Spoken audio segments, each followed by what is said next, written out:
वो उसके फादर को देखती है जो कि काफी बीमार लग रहा था।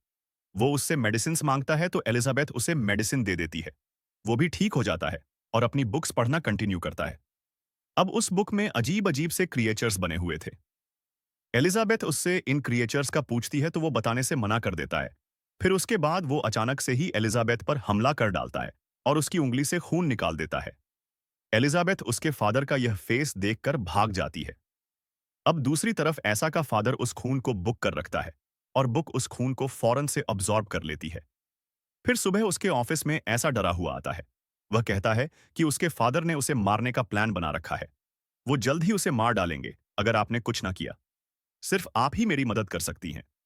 एलिजाबेथ कहती है कि वो पुलिस के पास चला जाए, लेकिन ईसा ऐसा करने से मना कर देता है कि पुलिस वाले भी उसकी बात पर यकीन नहीं करेंगे। एलिजाबेथ उसे वहीं रुकने के लिए कहती है और खुद अपने पेशेंट को देखने जाती है। पर जब वो वापस आती है तो देखती है कि ईसा तो वहां पर मौजूद ही नहीं है।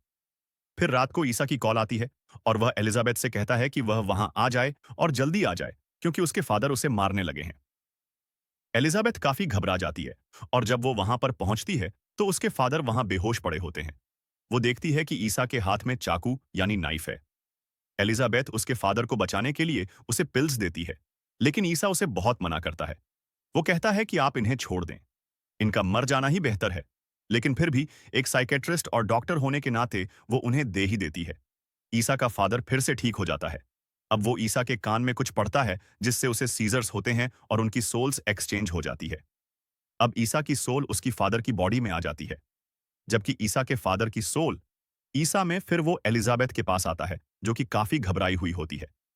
अब वो एलिजाबेथ के कान में भी एक और स्पेल पड़ता है, जिससे वो एलिजाबेथ की बॉडी में चला जाता है। ईसा उसे कहता है कि वो